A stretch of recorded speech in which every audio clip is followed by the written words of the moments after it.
Assalamualaikum warahmatullahi wabarakatuh. Perkenalkan, kami dari kelompok 6 Kesejahteraan Sosial 1A UIN Syarif Hidayatullah Jakarta. Sekarang kami akan menjelaskan Pancasila sebagai dasar pengembangan ilmu pengetahuan. Sila pertama pada Pancasila yaitu ketuhanan yang Maha Esa. Pada sila ini terdapat beberapa nilai yang terkandung di dalamnya. Yang pertama yaitu keyakinan akan adanya Tuhan. Salah satu nilai dalam sila pertama yang paling penting adalah keyakinan mengenai adanya Tuhan. Dapat disimpulkan bahwa dengan sila ini, maka Indonesia merupakan negara yang bertuhan. Selain itu, sila ini juga merupakan benteng negara untuk menolak paham ateisme yang berkembang. Yang kedua, yaitu ketakwaan pada Tuhan. Setiap pemahaman mengenai keyakinan akan berimbas pada ketakwaan. Arti dari takwa ini merupakan sebuah kesadaran diri sendiri yang diikuti dengan kemauan untuk melaksanakan segala perintah Tuhan dan menjauhi segala larangannya. Konsep ini dikandung dalam sila pertama sebagai identitas bangsa. Yang ketiga yaitu toleransi antar umat beragama. Nilai lain yang terkandung dalam sila pertama sebagai penjabaran pengertian Pancasila adalah toleransi antar umat beragama. Di Indonesia sendiri ada 6 agama yang diakui oleh negara, yaitu Islam, Kristen, Katolik, Hindu, Buddha, dan Konghucu. Perbedaan tersebut diatur dengan sikap toleransi yang saling menghargai sesama. Selanjutnya yang keempat yaitu kebebasan memeluk agama. Negara melalui sila pertama memberikan kebebasan pada warga negara untuk memeluk agama yang mereka yakini. Kebebasan ini berarti tidak ada paksaan dari negara untuk memeluk agama tertentu. Selain itu, pelaksanaan ajaran agama tersebut diperbolehkan dan diatur dengan undang-undang. Nilai ketuhanan sebagai dasar pengembangan ilmu. Sila ketuhanan yang Maha Esa melengkapi ilmu pengetahuan untuk menciptakan perimbangan antara rasional dan irasional, antara akal, rasa, dan kehendak. Berdasarkan sila ini, iptek tidak hanya memikirkan apa yang ditemukan, dibuktikan, dan diciptakan, tetapi juga dipertimbangkan maksudnya dan akibatnya, apakah merugikan manusia dengan sekitarnya atau memberikan keuntungan. Pengolahan diimbangi dengan melestarikannya. Sila ini menempatkan manusia di alam semesta bukan sebagai pusatnya, melainkan sebagai bagian yang sistematik dari alam yang diolahnya. Manusia sebagai makhluk Tuhan yang diciptakan oleh Tuhan yang Maha Esa mempunyai akal dan pikiran yang berkembang secara dinamis, serta mampu mewujudkan inspirasinya dalam bentuk-bentuk tertentu, dilandasi oleh fitrah naluri. Potensi manusia yang berupa tabiat, pikiran, dan fitrah ini yang menimbulkan percaya dan takwa kepada Tuhan yang Maha Esa. Sila pertama memberikan kesadaran bahwa manusia hidup di dunia ibarat sedang menempuh ujian, dan hasil ujian akan menentukan kehidupan yang abadi di akhirat nanti. Salah satu ujiannya adalah manusia diperintahkan melakukan perbuatan untuk kebaikan, bukan untuk membuat kerusakan di bumi, seperti menjunjung tinggi keselamatan, kesehatan, dan kesejahteraan masyarakat, berperilaku terhormat, bertanggung jawab, etis, dan taat aturan untuk meningkatkan kehormatan, reputasi, dan kemanfaatan profesional. Ilmuwan yang mengamalkan kompetensi teknik yang dimiliki dengan baik sesuai dengan tuntunan sikap tersebut berarti mensyukuri anugerah Tuhan. Nilai kemanusiaan sebagai dasar pengembangan ilmu. Kemanusiaan berasal dari kata manusia, yaitu makhluk ciptaan Tuhan yang sangat sempurna dari makhluk lainnya. Manusia mempunyai potensi berpikir, rasa, karsa, dan cipta. Nilai kemanusiaan berada pada sila kedua Pancasila, yaitu kemanusiaan yang adil dan beradab. Mengandung arti kesadaran sikap dan perilaku sesuai dengan nilai-nilai moral dalam hidup bersama atas dasar tuntutan hati nurani dengan memperlakukan suatu hal sebagaimana mestinya. Nilai kemanusiaan sebagai dasar pengembangan ilmu. Pertama, memberi arah dalam mengembangkan ilmu pengetahuan untuk kemanusiaan dan merata ke seluruh lapisan. Kedua, memberi dasar moralitas bahwa pengembangan iptek harus beradab. Ketiga, membangun iptek harus berdasarkan usaha untuk mencapai kesejahteraan umat. Saya akan menjelaskan tentang nilai persatuan sebagai dasar pengembangan ilmu. Yang pertama, persatuan memiliki arti bersatunya macam-macam corak yang beraneka ragam menjadi satu kebulatan yang utuh dan serasi. Sedangkan kesatuan bersifat tunggal atau keseutuhan. Yang kedua, kesatuan bangsa berarti gabungan suku bangsa yang sudah bersatu. Yang ketiga, persatuan dan kesatuan mengandung arti bersatunya berbagai macam perbedaan suku, agama di suatu wilayah guna mencapai tujuan nasional. Saya akan menjelaskan tentang penerapan nilai persatuan sebagai dasar pengembangan ilmu. Yang pertama itu, pengembangan iptek diarahkan untuk kesejahteraan umat manusia, termasuk kesejahteraan bangsa Indonesia.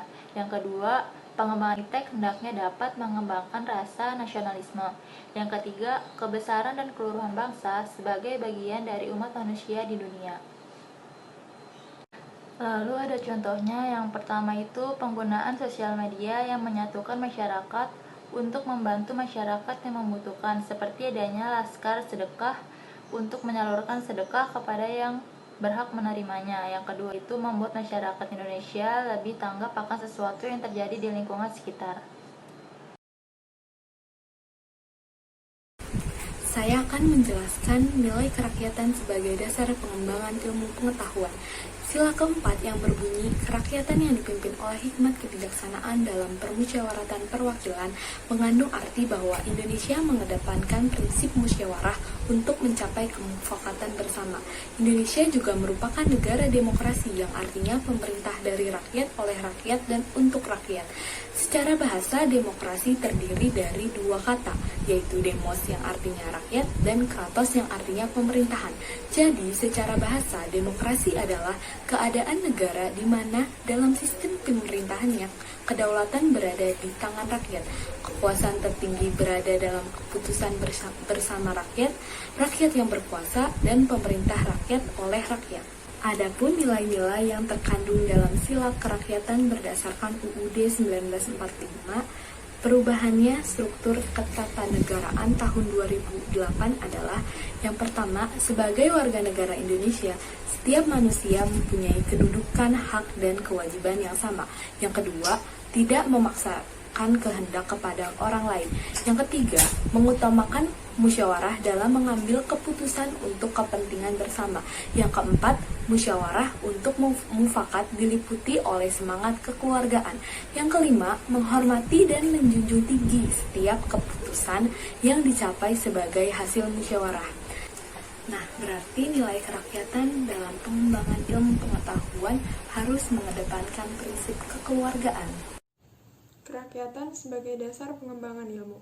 Di dalam pelaksanaan bernegara, mengamalkan sila kerakyatan, rakyat itu tidak hanya ikut serta dalam pemerintahan saja, tetapi rakyat juga harus berpartisipasi dalam mengembangkan pengetahuan.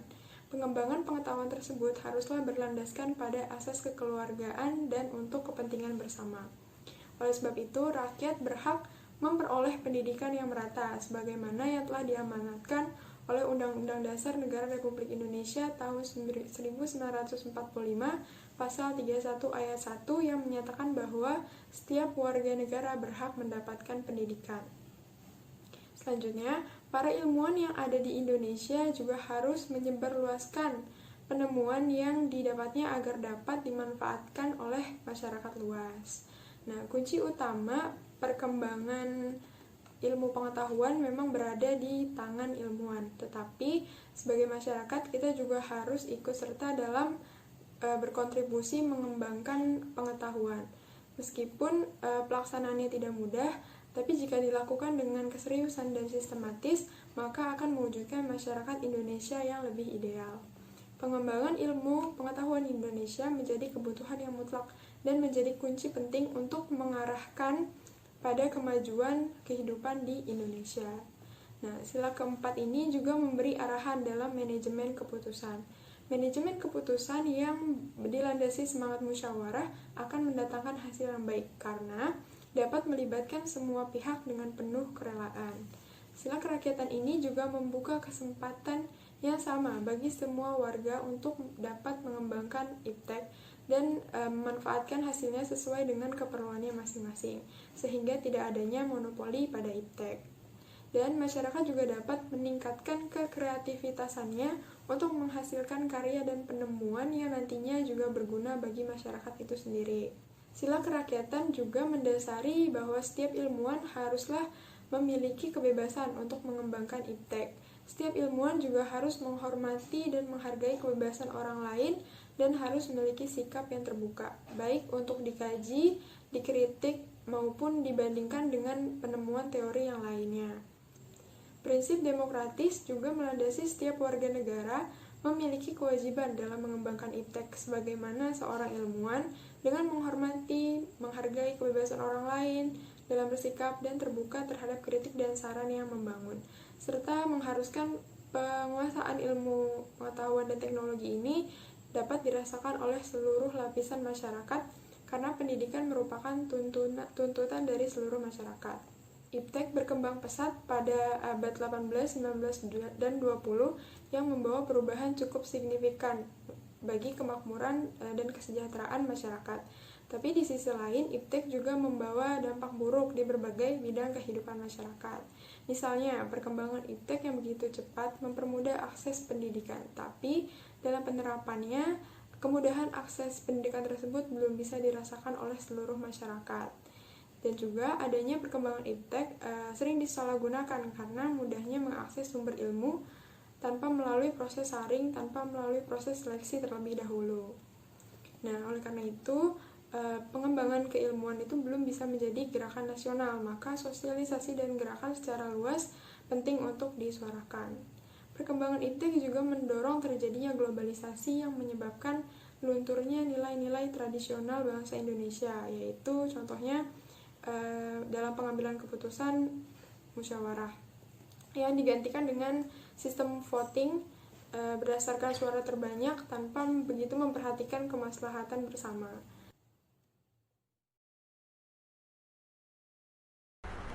Nilai keadilan sebagai dasar pengembangan ilmu. Kata keadilan berasal dari kata adil yang berasal dari bahasa Arab.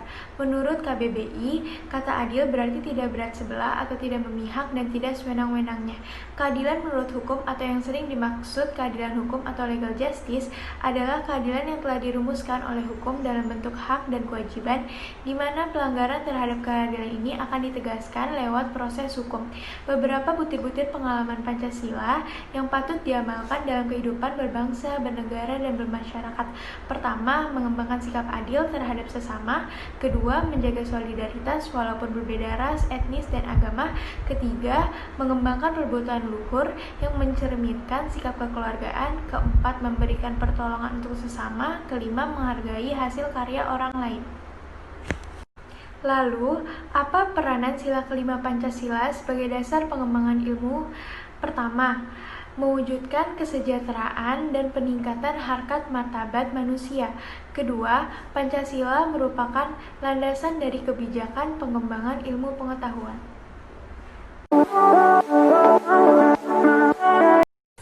Saya akan menjawab pertanyaan dari Carla Amadea. Pertanyaannya adalah, secara manusiawi, apa sajakah hal yang penting yang harus diperhatikan dalam mengembangkan ilmu pengetahuan dan teknologi? Jadi jawabannya adalah dalam mengembangkan iptek itu memang harus ada beberapa hal yang harus diperhatikan, karena untuk menjunjung tinggi nilai kemanusiaan dan peduli kepada lingkungan sekitar. Hal pertama yang harus dilakukan adalah hak asasi manusia, karena kita harus menghormati kehidupan sesama manusia sebagai wujud perlindungan dari penindasan adanya ilmu pengetahuan dan teknologi. Yang kedua adalah keadilan yang nyata dalam pengembangan ilmu pengetahuan. Dalam mengembangkan ilmu pengetahuan tidak boleh terfokus oleh satu atau beberapa pihak saja, tetapi juga menyeluruh, mencakup seluruh masyarakat. Hal ini dimaksudkan agar potensi yang ada di dalam masyarakat itu bisa tergali. Yang ketiga, harus memperhatikan lingkungan hidup. Kita harus mengetahui akibat apa yang akan terjadi setelah kita mengeksploitasi sumber daya alam untuk kebutuhan ilmu pengetahuan dan teknologi. Dan apakah itu akan merusak dan mengubah ekosistem alam atau merugikan masyarakat setempat. Lalu yang keempat adalah nilai pribadi manusia. Kita harus memperhatikan nilai pribadi manusia karena dari segi pribadinya manusia membutuhkan sisi kerohanian, hubungan sosial, dan penghayatan hidup. Manusia bukanlah mesin yang dapat terus bekerja tanpa henti, tetapi juga memerlukan ruang untuk kebutuhan pribadinya. Sekian dan terima kasih. Pancasila memiliki peran besar sebagai dasar dalam pengembangan ilmu. Dalam melakukan peran, pastilah ada tantangannya. Lalu, tantangan seperti apa yang dihadapi Pancasila sebagai dasar pengembangan ilmu? Nah, bentuk tantangan yang dihadapi Pancasila sebagai dasar pengembangan ilmu, yang pertama itu adanya kapitalisme. Kapitalisme itu sistem perekonomian yang berorientasi pada para pemilik modal besar.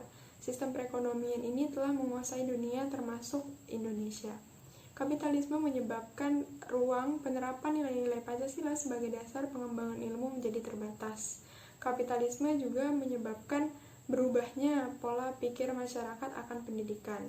Sehingga pendidikan sekarang ini lebih berorientasi kepada penghasilan daripada pengetahuan. Selanjutnya, iptek yang dikembangkan juga adalah iptek yang berguna bagi kaum bangsa. Yang pertama itu adanya kapitalisme. Kapitalisme itu sistem perekonomian yang berorientasi pada para pemilik modal besar.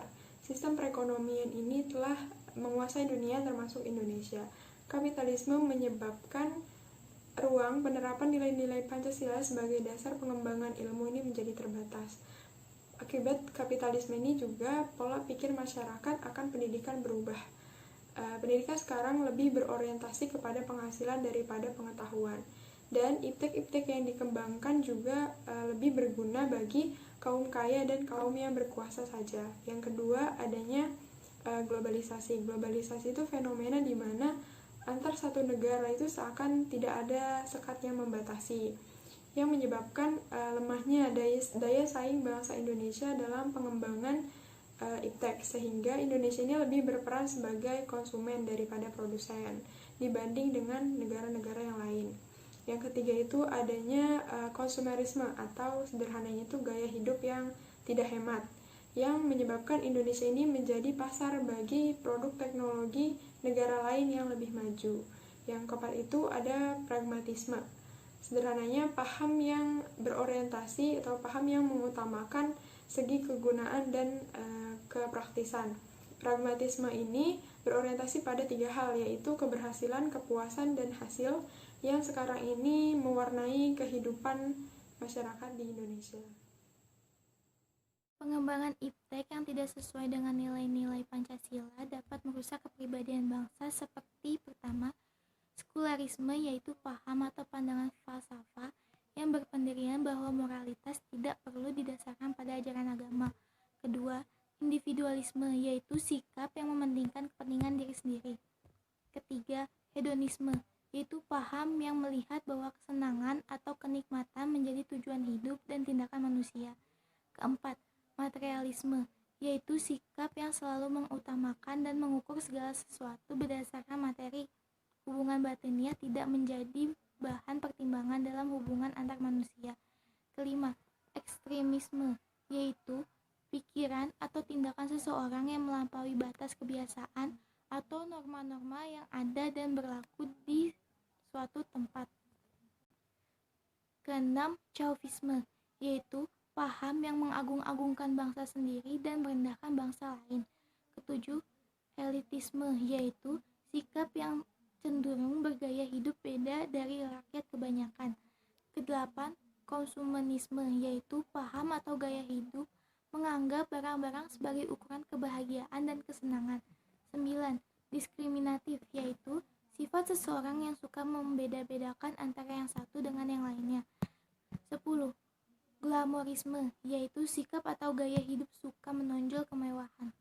Dengan meningkatnya hubungan antar bangsa di dunia, maka pengaruh tata nilai dan budaya luar akan makin meningkat masuk ke Indonesia.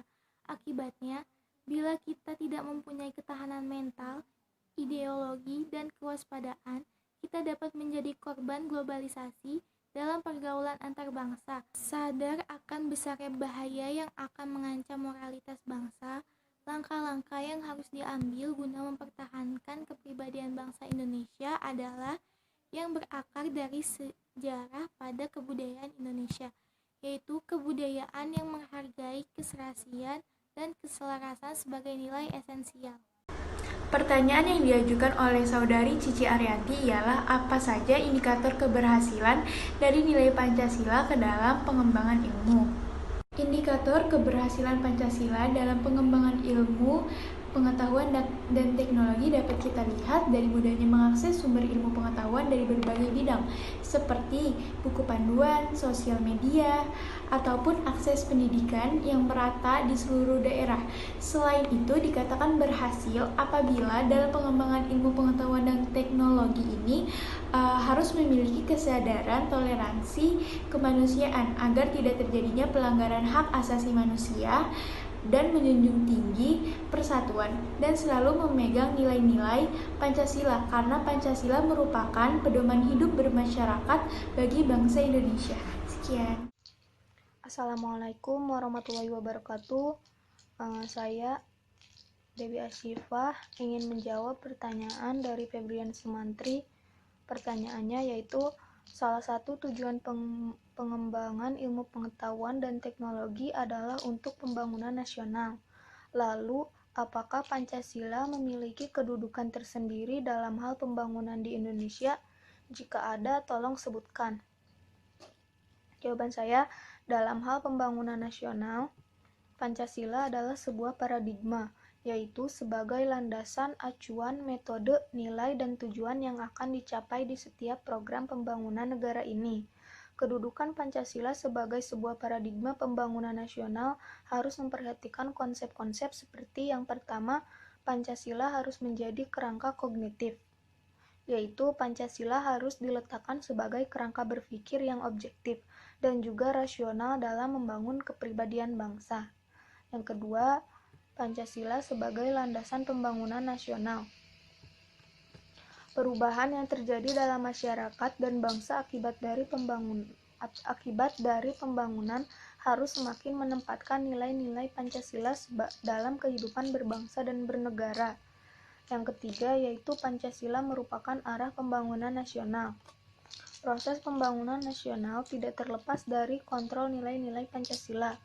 Oleh sebab itu, arah pembangunan melalui tahap-tahapannya tidak dapat dilepaskan dari usaha mengimplementasikan nilai-nilai Pancasila, sehingga pembangunan adalah pengamalan Pancasila.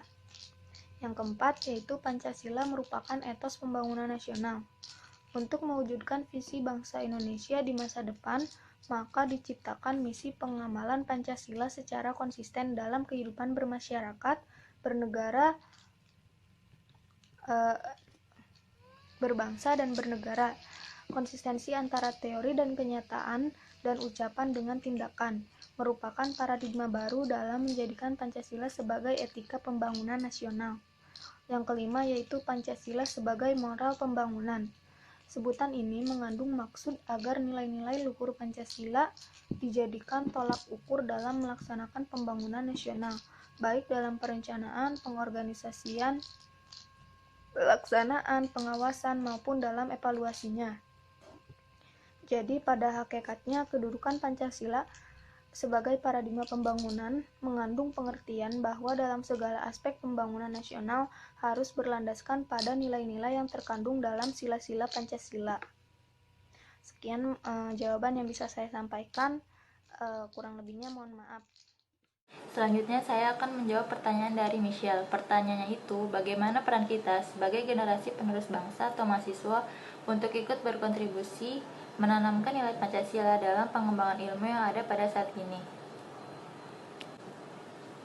Jawaban dari saya yaitu keikutsertaan mahasiswa dalam organisasi kampus dapat mengembangkan pengetahuan di bidang moralitas dan sosial. Mahasiswa yang kritis terhadap suatu masalah akan melahirkan masalah intelektual yang mampu menciptakan ide-ide dan gagasan baru yang bersifat positif. Maka harus berdasarkan nilai Pancasila, yaitu yang pertama, sila pertama, ketuhanan yang Maha Esa. Hal yang dapat kita lakukan sebagai mahasiswa yaitu mendorong adanya sikap toleransi umat beragama sehingga tercipta kehidupan yang damai dan terhindar dari segala bentuk konflik. Yang kedua, kemanusiaan yang adil dan beradab. Misalnya, sebagai mahasiswa, kita harus bersikap ramah kepada teman-teman di lingkungan kampus maupun kepada masyarakat di luar kampus. Dan juga kita harus gemar atau suka melakukan kegiatan kemanusiaan seperti membantu korban bencana alam. Yang ketiga yaitu persatuan Indonesia. Sikap kita sebagai mahasiswa yaitu bangga dan cinta terhadap tanah air, selalu memprioritaskan kepentingan bangsa di atas kepentingan pribadi. Yang keempat, kerakyatan yang dipimpin oleh hikmat kebijaksanaan dalam permusyawaratan perwakilan. Dalam organisasi dapat menerapkan sila keempat. Kemusyawaratan yang dipimpin oleh hikmat kebijaksanaan dalam permusyawaratan dan perwakilan. Di sini mahasiswa juga dapat mempersiapkan diri jadi pemimpin. Kelima, keadilan sosial bagi seluruh rakyat Indonesia. Sebagai mahasiswa, kita harus menjunjung tinggi nilai kekeluargaan, menghargai pendapat orang lain, bersikap adil dalam mengambil keputusan, dan jangan sampai merugikan orang lain. Demikian yang dapat kami sampaikan, kurang lebihnya mohon maaf, semoga dapat bermanfaat. Wassalamualaikum warahmatullahi wabarakatuh.